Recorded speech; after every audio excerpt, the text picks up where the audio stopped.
Modern rope is engineered to fail. Nylon frays. Polyester degrades under UV light. Steel cable corrodes. Medieval rope, made from plants and twisted by hand, remained functional for decades and, in some cases, centuries. This is the story of a fiber technology so sophisticated that materials scientists are only now understanding why it worked and why everything we replaced it with is fundamentally inferior. Chapter 1. The Synthetic Betrayal. In your garage, there's probably rope, nylon, polypropylene, maybe polyester. It looks strong, bright colors, uniform diameter, sold with impressive tensile strength ratings. The package promised durability. That was a lie. Synthetic rope degrades from the moment it's manufactured. UV radiation breaks down polymer chains.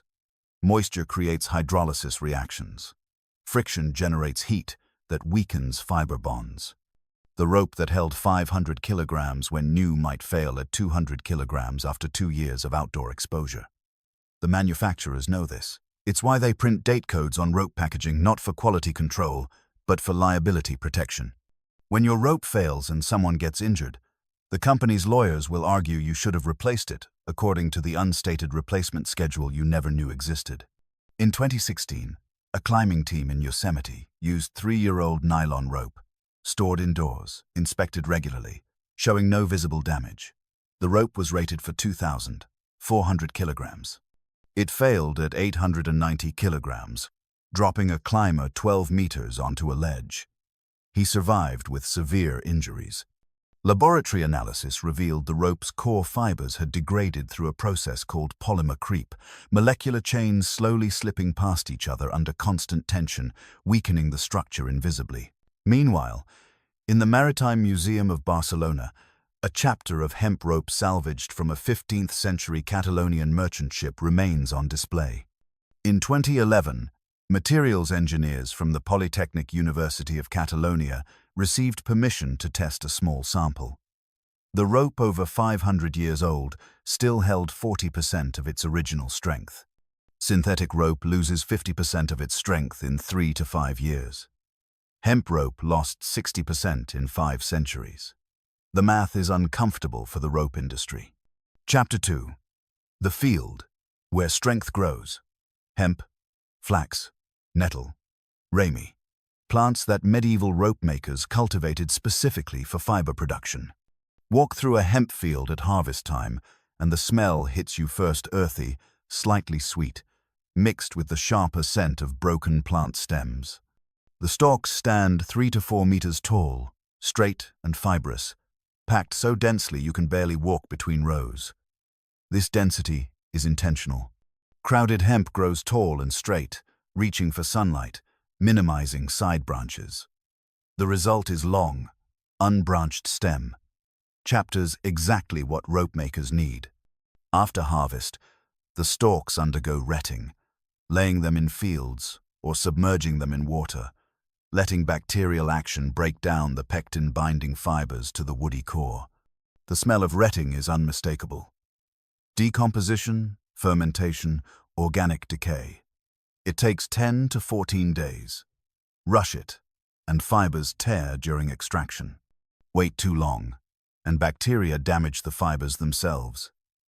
Medieval rope makers judged retting completion by smell, by color change in the water, by how easily fibers separated when tested. No moisture meters, no pH testing. Just observation refined across generations. After retting, the fibers are separated from woody cores through breaking and scutching, beating the stalks to shatter the core while leaving fibers intact. What emerges are strands of nearly pure cellulose, 70 to 90 centimeters long, with tensile strength exceeding 700 megapascals.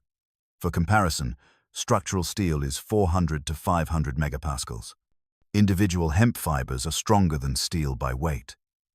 But fiber strength means nothing without proper construction. The medieval rope maker's skill wasn't growing hemp, it was transforming individual fibers into structures that could hold ships, lift cathedrals, and survive decades of use. Chapter 3. The twist that changes everything. Rope is twisted fiber. Everyone knows this. But the twist pattern determines everything about the rope's properties: strength, flexibility, resistance to unraveling, behavior under load. Medieval rope makers discovered optimal twist angles through empirical testing that modern materials science has only recently validated. Start with individual fibers. Twist them clockwise into yarn-thin strands about 2 millimeters in diameter. The twist locks fibers together through friction. Too little twist, and fibers slip past each other. Too much twist, and the yarn becomes stiff, brittle, prone to kinking. The optimal twist angle is 25 to 30 degrees from the yarn's axis. Medieval rope makers didn't measure angles, they judged by feel and appearance, developing tactile sensitivity that could detect 2-degree variations. Next, take 3 or 4 yarns and twist them counterclockwise into strand about 1 centimeter in diameter. The opposite twist direction is critical. It creates mechanical opposition. The clockwise twisted yarns resist the counterclockwise strand twist, generating internal tension that locks the structure together. Finally, take 3 strands and twist them clockwise into rope. Again, opposite direction from the previous level. This creates a 3-level hierarchy: fibers twisted into yarns, yarns twisted into strands, strands twisted into rope, each level twisted opposite to the level below. The result is called a laid rope, and its behavior under load is remarkable. When you pull a laid rope, the tension tries to untwist each level. But because adjacent levels are twisted in opposite directions, they resist each other's untwisting. The rope actually tightens under load, gripping itself more securely. This is counterintuitive. Modern engineers expected rope to loosen under tension. Medieval rope makers knew it tightened. The University of Reading's Center for Textile Conservation studied this phenomenon in 2019, using replica medieval rope under controlled loading. Their findings confirmed what rope makers had known for millennia. Laid rope increases its effective strength by 15–20% under sustained load as the opposing twists lock more tightly. Synthetic rope, often constructed with parallel fibers in a braided sheath, doesn't exhibit this behavior. Braided rope maintains constant strength under load, it doesn't get stronger. Medieval rope was self-reinforcing. Chapter 4. The Cathedral That Still Hangs. In Salisbury Cathedral, bells weighing up to 1,400 kilograms hang from hemp ropes installed in 1668. These ropes, now 357 years old, remain in service. They're inspected annually, and cathedral records document the inspections. Condition: serviceable. No replacement required. Not decorative. Not symbolic.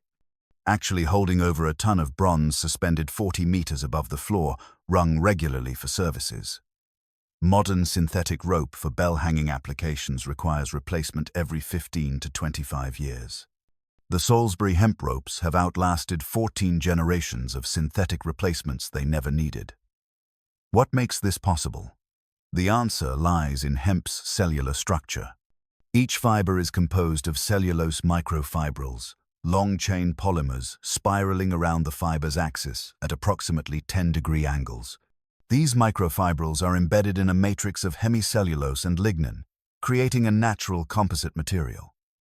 Under load, the microfibrils straighten slightly, absorbing energy. When load is removed, they return to their spiral configuration. The fiber is elastic at the molecular level. But there's more. Hemp fibers contain silica deposits in their cell walls, microscopic mineral particles that increase hardness and abrasion resistance. Medieval rope makers didn't know about silica, but they knew hemp rope resisted wear better than flax or nettle. Modern materials analysis revealed why. The silica acts as solid lubricant, reducing friction between fibers and preventing the heat buildup that degrades synthetic rope. The National Physical Laboratory in the UK compared hemp and nylon rope under cyclic loading, pulling to 60% of breaking strength, repeating 10,000 times. The nylon rope showed 23% strength loss. The hemp rope showed 4% loss. The explanation is fatigue resistance. Synthetic polymers develop micro cracks under repeated stress. These cracks propagate until catastrophic failure occurs. Natural fibers, with their composite structure and spiral microfibrils, dissipate stress across multiple scales, preventing crack initiation. The hemp rope didn't just last longer, it degraded gracefully, losing strength slowly and predictably, giving users warning before failure. Synthetic rope fails catastrophically, working perfectly until sudden breakage. Chapter 5. The water that strengthens. Wet rope seems weaker. Logic suggests moisture would lubricate fibers, reducing friction and grip. For synthetic rope, this is true. Wet nylon loses 10–15% of its dry strength. Medieval rope makers knew something different. Hemp rope gets stronger when wet, not slightly stronger. Significantly stronger, 15–20% increase in tensile strength after water absorption. This seems impossible until you understand plant fiber structure. Hemp fibers are hygroscopic. They absorb moisture into their cell walls. As water molecules penetrate the hemicellulose matrix, they cause the fiber to swell. This swelling increases the contact area between adjacent fibers in yarn, increasing frictional grip. Simultaneously, the water creates hydrogen bonds between cellulose chains, temporarily cross-linking the molecular structure. The result: wet hemp rope is tougher, more abrasion-resistant, and stronger than dry hemp rope. Medieval sailors understood this empirically. Ships' rigging was deliberately wetted before major storms. The practice seemed superstitious to 19th-century naval officers who replaced hemp with steel cable. They dismissed it as primitive tradition. Modern materials science has vindicated the medieval sailors. Researchers at the Department of Engineering Science at Oxford University tested historical maritime rope samples, hemp cordage from ships dating to 1,500 to 1,750. They compared dry and wet breaking strength. Every sample showed 1–22% strength increase when saturated. The medieval practice wasn't superstition. It was applied materials science developed through observation. Steel cable, which replaced hemp rigging in the 1,850 seconds, corrodes when wet. Modern synthetic rope weakens when wet. We replaced a material that improved with water exposure, with materials that deteriorate in water, then congratulated ourselves on technological progress. Chapter 6. The tar that preserves forever. Walk through a maritime museum's rope collection and you'll notice something. The oldest, best preserved ropes are black, sticky, and smell faintly of pine. These are tarred ropes, hemp fibers impregnated with pine tar before or after twisting. Tarring was standard for maritime applications, and it transformed rope from durable to nearly immortal. Pine tar is resin collected from pine trees through destructive distillation, heating wood in low-oxygen environments to produce a thick, viscous liquid rich in aromatic hydrocarbons. Medieval rope makers heated tar until liquid, then pulled rope through it slowly, ensuring penetration to the core. The tar cooled and hardened in the fiber structure, creating a waterproof barrier. But tar does more than waterproof. The aromatic compounds, primarily terpenes and phenols, are powerfully antimicrobial and antifungal. They prevent the bacterial and fungal growth that would otherwise decompose cellulose fibers. Tarred rope is biologically inert. Organisms can't colonize it. The Mary Rose, Henry VIII's warship that sank in 1545, was raised in 1982 after 437 years underwater. The ship's tarred hemp rigging was recovered largely intact. When conservators tested samples, they found the rope still retained 35% of its original strength. 4 centuries of saltwater immersion conditions that would destroy any modern rope within months barely degraded properly tarred hemp. The National Museum of the Royal Navy conducted detailed analysis. The tar had created a hydrophobic barrier so effective that water never reached the rope's core fibers. Only the outermost surface showed degradation. The interior was pristine, as if the rope had been made decades, not centuries, earlier. Modern rope manufacturers use synthetic coatings, polyurethane, vinyl, polymer sheaths, to protect rope from environmental damage. These coatings degrade faster than the rope they're meant to protect, flaking off and creating microplastic pollution. Pine tar, a renewable material made from waste wood, provided superior protection and remains stable for centuries. We traded effective, sustainable technology for temporary synthetic solutions that create environmental hazards. Chapter 7. The splice that holds forever. Rope must be joined. Ancient rope makers couldn't produce infinite lengths. They spliced shorter chapters together. The splice interweaving rope ends to create continuous length is where medieval craftsmanship reached its peak. A proper splice is stronger than the rope itself. This seems impossible. You're creating a joint, a discontinuity, a weak point. Yet skilled rope makers produced splices that tested at 95 to 100% of the rope's full breaking strength. Modern mechanical connections, shackles, clips, swages reduce rope strength by 30–50% at the connection point. How did medieval rope makers achieve this? Through understanding that rope isn't a solid object, it's a structure. A 3-strand laid rope can be disassembled, manipulated, and reassembled without cutting anything. The splice technique, called an I-splice or long splice, depending on application, involves unlaying the rope ends, untwisting them back to individual strands, then interweaving these strands with the standing rope, according to precise patterns. A long splice involves unlaying 2 rope ends for 30 to 40 centimeters, then weaving each strand from one end into the opposite rope, following the lay direction, for the full unlaid length.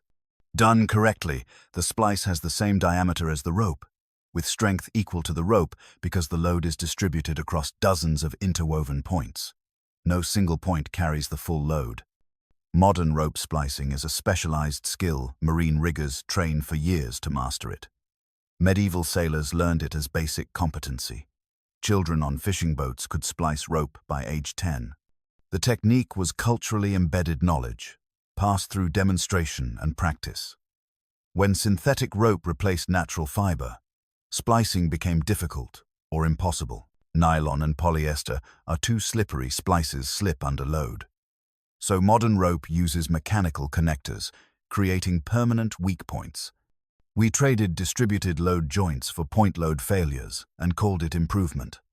Chapter 8. The economics of permanence. Hemp rope production was local. Every agricultural region in medieval Europe grew fiber crops, hemp in most areas, flax in cooler climates, nettle in marginal soils. The raw material was a byproduct of textile production. Hemp grown for cloth yielded long fibers for fabric and shorter fibers for rope. Nothing was wasted. Processing was labor-intensive, but required no specialized equipment. Retting happened in fields or streams. Breaking and scutching used simple wooden tools. Spinning used hand spindles or basic spinning wheels. A village rope walk, a long, straight path, where rope was twisted, required only space and wooden posts. No factory, no machinery, no capital investment beyond hand tools. This economic model couldn't be industrialized profitably. Rope production scaled with labor, not machinery. You couldn't build a rope factory that was 100 times more productive than a village rope walk. You could only employ 100 times more people. For industrial capitalism, this was unacceptable. Profit comes from replacing expensive labor with cheap machinery. So the rope industry waited for synthetic fibers. Nylon, invented in 1935, could be manufactured in centralized factories with minimal labor. The raw material petroleum derivatives created dependency on chemical companies. The rope degraded predictably, creating replacement markets. Perfect. By 1970, synthetic rope had captured 90% of the market. Hemp rope production survived only in niche applications and developing economies. The industry messaging was sophisticated. Synthetic rope is stronger, lighter, more consistent, more colorful. All true. What they didn't mention: synthetic rope degrades rapidly, can't be repaired, fails catastrophically, and creates environmental waste. Hemp rope was weaker by absolute measures, but lasted decades longer, could be spliced and repaired indefinitely, failed gradually with visible warning, and composted when finally discarded. The total life cycle performance strength multiplied by lifespan, divided by environmental cost favored hemp overwhelmingly. But life cycle analysis doesn't drive purchasing decisions. Initial price and marketing do. Synthetic rope won the market not by being better, but by being cheaper initially, and more profitable for manufacturers. Chapter 9. The knot that teaches physics. Medieval sailors used dozens of distinct knots, each optimized for specific applications. These weren't arbitrary traditions, they were empirically derived solutions to mechanical problems. The bowline, a loop knot that won't slip or bind under load, is considered the most important knot in maritime history. Its structure reveals deep understanding of force distribution. Pull on a bowline, and the load travels through the knot in a specific path, creating friction at precise points that lock the knot without jamming it. Release the load, and the knot loosens easily. This behavior, strong under tension, easy to untie, seems contradictory. It requires the knot structure to respond differently to sustained load versus manipulation. The bowline achieves this through geometric arrangement. The working end passes through a loop, around the standing part, and back through the loop, creating a self-locking configuration where tension on the standing part tightens the grip on the working end. Researchers at Cornell University's fiber science program analyzed traditional knots using high-speed video and force sensors. They discovered that knots in natural fiber rope behave fundamentally differently than knots in synthetic rope. Natural fiber has surface texture, microscopic roughness from plant cell structure. This texture creates friction throughout the knot, distributing load across the entire structure. Synthetic rope has smooth surfaces. Friction concentrates at a few sharp bends, creating stress points where fibers break. The same knot tied in hemp versus nylon shows 40% greater strength in hemp due to superior friction distribution. Medieval knot development happened over centuries of use in life-critical applications. Knots that failed killed people. Knots that succeeded were remembered and taught. The surviving traditional knots represent evolutionary selection, the fittest solutions to mechanical problems, refined through thousands of years of empirical testing. Modern rope users often struggle with traditional knots because they learned on synthetic rope where different knots work better. The knowledge base diverged. Traditional knots, optimized for natural fiber, don't perform well in synthetics. New knots, developed for synthetics, don't work properly in natural fiber. We've created incompatible knowledge systems, ancient wisdom that works in traditional materials, modern techniques that work in synthetic materials, and very little crossover. Chapter 10. The bridge that should have collapsed. In 1998, engineers surveying remote regions of Peru discovered something impossible: an Incan suspension bridge, abandoned for over 400 years, with its hemp rope cables still intact. The Queshuachaca Bridge, originally built in the 1400s, had been maintained by local communities through annual rope replacement ceremonies. But this particular bridge had been bypassed by a road in the 1962nd and forgotten. When engineers examined the structure, they expected to find collapsed remains. Instead, the main suspension cables, each woven from thousands of individual grass fibers, using techniques unchanged since medieval times, remained structurally sound. The bridge deck had rotted away, but the cables that carried its load were functional. MIT's Department of Civil and Environmental Engineering received permission to study the cables. Their analysis revealed engineering sophistication that challenged modern assumptions. The cables weren't simple, twisted rope, they were hierarchical structures. Individual grass fibers twisted into yarns. Yarns plaited into thin cables woven into medium cables. Medium cables combined into massive suspension cables 30 centimeters in diameter. This hierarchical structure distributed loads across 7 levels of organization. When the bridge swayed in wind suspension, bridges naturally oscillate, The movement was absorbed by slight slippage at each hierarchical level. The cables acted as massive dampers, dissipating energy through internal friction. Modern suspension bridges use steel cables and require mechanical dampers to control oscillation. The Incan cables were self-damping through their structure, but the most remarkable property was self-adjustment. As the bridge aged and cables stretched, the hierarchical structure compensated. Outer layers bore increasing load, while inner layers remained reserve capacity. The cables degraded gracefully, maintaining function even as individual fibers failed. Modern cables degrade catastrophically. Once a few wire strands break, the remaining strands overload and the cable fails suddenly. The Peruvian cables showed 40% fiber breakage, yet remained functional because load redistributed automatically to intact fibers. The engineer's conclusion: pre-industrial cultures developed structural systems more sophisticated than contemporary engineering in specific applications. The assumption that modern techniques are universally superior is not supported by evidence. Chapter 11. The Renaissance that's beginning.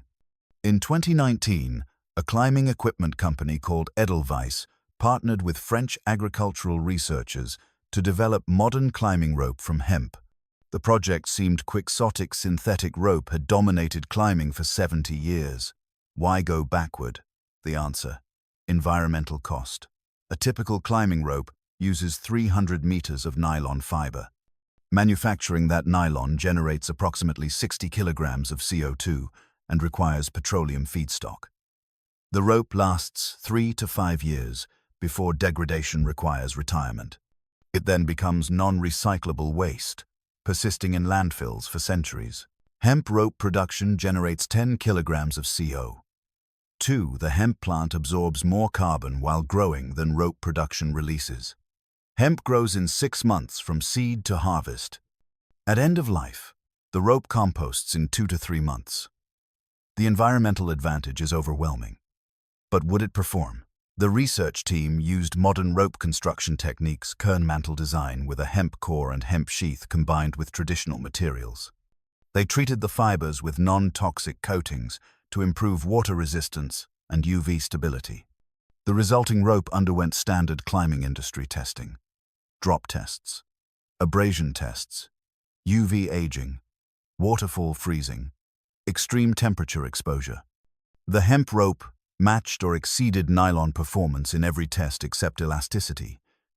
It stretched less under load, which is actually advantageous for certain climbing applications. Initial production began in 2022. The rope costs 40% more than synthetic equivalents, but lasts twice as long, creating life cycle cost parity.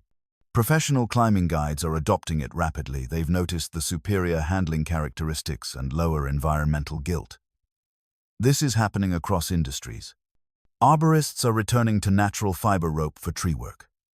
Marine riggers are specifying hemp for traditional vessel restoration. Theater technicians use hemp for stage rigging, where fire codes permit. Even the military is researching natural fiber rope for applications where decomposition in the environment is desirable. The rope industry initially dismissed this trend as niche environmentalism. Now they're nervous. If customers discover that expensive synthetic rope is actually inferior to cheaper natural alternatives in many applications, entire product lines become vulnerable. The marketing that convinced consumers synthetic was superior might unravel as quickly as the rope itself. Chapter 12. The Farmer Who Remembers. In Brittany, France, a 8-year-old farmer named Jacques Moreau grows hemp specifically for traditional rope production. His fields cover 15 hectares, a small operation by industrial standards, but the largest hemp for rope farm in Western Europe. He learned the cultivation techniques from his grandfather, who learned from his grandfather, who was growing hemp when Napoleon ruled France. Jacques explains something critical. Not all hemp is equal. Modern industrial hemp grown for CBD, seed oil, or herds for construction is bred for those specific characteristics. High seed production means short fibers. High CBD means different cannabinoid profiles that affect fiber quality.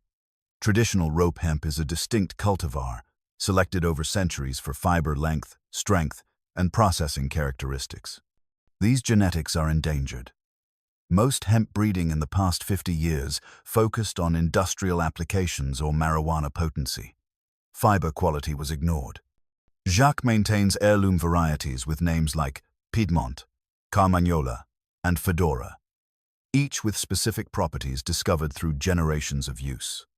He saves seed from his best plants, selecting for the characteristics rope makers prize: tall, straight growth, long, unbranched stems, high fiber content, optimal fiber strength. This is traditional plant breeding, no genetic modification, no laboratory analysis, just observation and selection.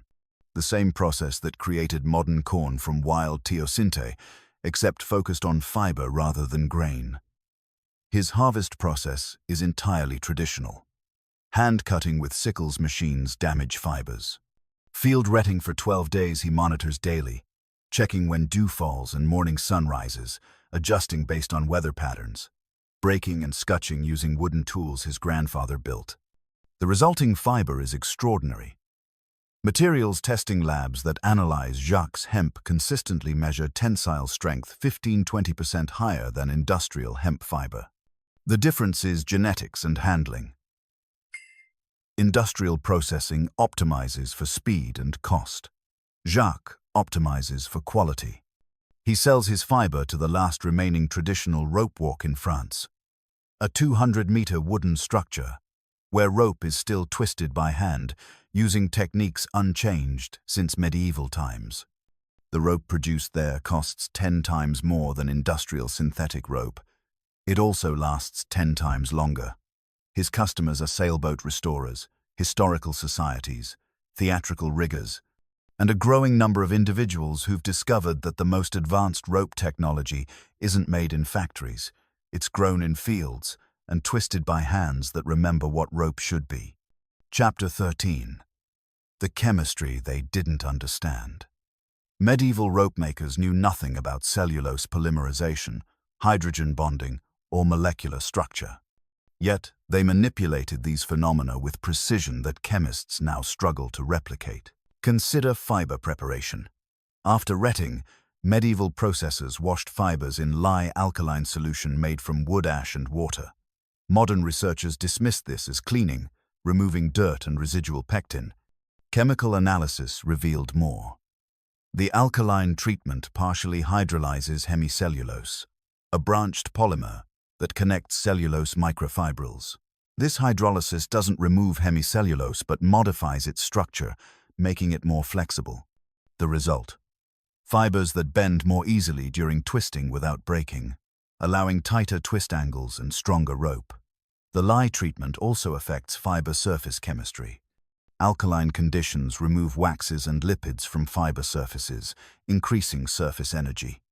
Higher surface energy means greater friction between fibers, exactly what rope needs for yarns to grip each other. Modern rope manufacturers use chemical additives to achieve this. Medieval processors achieved it with wood, ash, and water. Then, there's the drying process.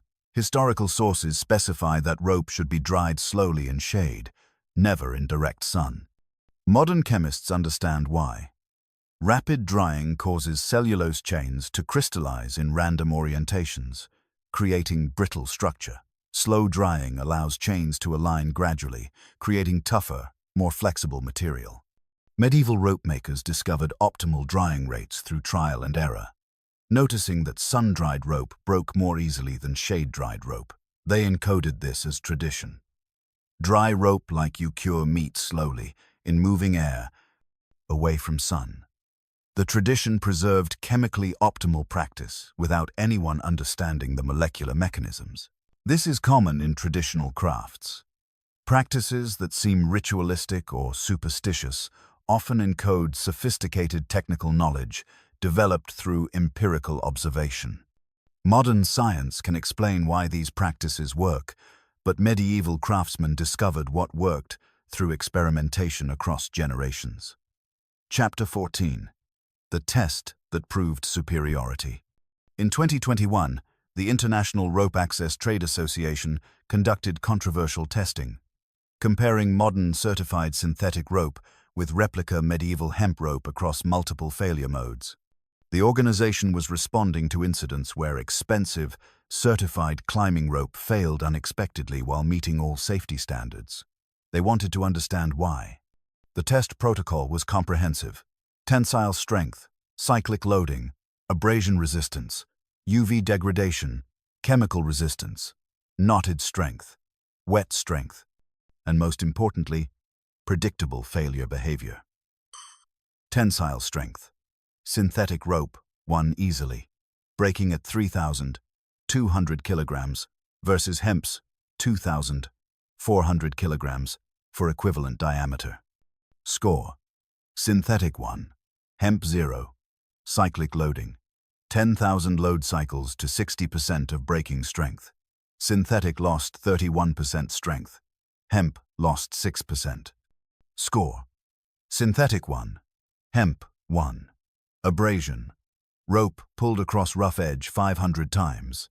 Synthetic showed surface fuzzing and 18% strength loss. Hemp showed minimal damage and 4% strength loss. Score: synthetic 1, hemp 2. UV degradation, 6 months of accelerated UV exposure. Synthetic lost 44% strength.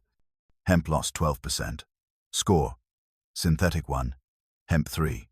Chemical resistance, exposure to common chemicals. Synthetic dissolved in acetone, weakened significantly in acids and bases. Hemp showed minor degradation only in strong acids. Score: synthetic 1, hemp 4. Knotted strength, rope tied with figure-8 knot and loaded. Synthetic retained 54% of unknotted strength. Hemp retained 71%. Score: synthetic 1, hemp 5. Wet strength, rope soaked 24 hours then tested. Synthetic lost 14% strength. Hemp gained 17% strength. Score: synthetic 1, hemp 6. Predictable failure, the critical test. Rope progressively damaged by abrasion until failure. Researchers monitored for visible warning signs before catastrophic failure. Synthetic rope showed no visible damage until sudden failure. Fibers broke internally while sheath appeared intact. Hemp rope showed progressive surface wear, fiber exposure, and diameter reduction before failure, providing clear warning. Score: synthetic 1, hemp 7. The final analysis stunned the testing organization. Medieval hemp rope, by most practical metrics, outperformed modern synthetic rope, specifically engineered for safety-critical applications. The only clear advantage of synthetic rope was initial tensile strength, which mattered less than its inability to maintain that strength or provide warning before failure. The rope industry's response. The tests weren't representative of real-world conditions. The research team's response. These are exactly real-world conditions, and hemp rope's superiority in degraded state performance makes it safer for extended use applications. The report exists. Few people have read it. The rope industry hasn't publicized findings that challenge their fundamental product line. Chapter 15. The fiber that refuses to die. You can buy hemp rope today. Not easily. Most hardware stores stock only synthetic. But specialty suppliers, marine chandleries, and online retailers carry it. The price is higher. The appearance is rougher. The color is natural brown, not vibrant synthetic hues. But the rope is functionally superior in almost every meaningful way except raw breaking strength. This isn't nostalgia or romanticism. It's physics, chemistry, and materials science, confirming what medieval rope makers knew empirically. Plant fibers, properly processed and twisted, create structures more durable, more reliable, and more predictable than petroleum-derived synthetics. The rope industry spent 70 years convincing consumers otherwise. They succeeded through marketing that emphasized the metrics where synthetic rope excels, breaking strength and initial cost, while ignoring metrics where natural fiber dominates. Longevity, graceful degradation, repairability, environmental cost. Now, slowly, the truth is resurfacing. Not because of scientific studies, those exist, but remain obscure. Because users are rediscovering through direct experience that the rope that served humanity for 10,000 years actually worked better than the rope that served us for 70. The knowledge isn't fully recovered. Master rope makers are dying. Fiber cultivars are endangered. Processing techniques survive only in scattered locations. But the rope itself, the actual physical technology, is still here, still producible, still superior for most applications where ultimate tensile strength isn't the primary concern. Which is most applications. The question isn't whether medieval rope was better. The question is whether we'll relearn how to make it before the last people who remember are gone. The fiber is waiting. The plants still grow. The techniques still work. We just have to be humble enough to acknowledge that the craftsmen who couldn't read but could twist rope that lasted centuries understood something we've forgotten in our pursuit of planned obsolescence and quarterly profits. The rope that outlasts steel is still being made. In small workshops, by old hands, for customers who've learned that the cheapest option isn't always the most expensive mistake. It's there, waiting, if you're willing to choose tools that refuse to die over tools designed to fail.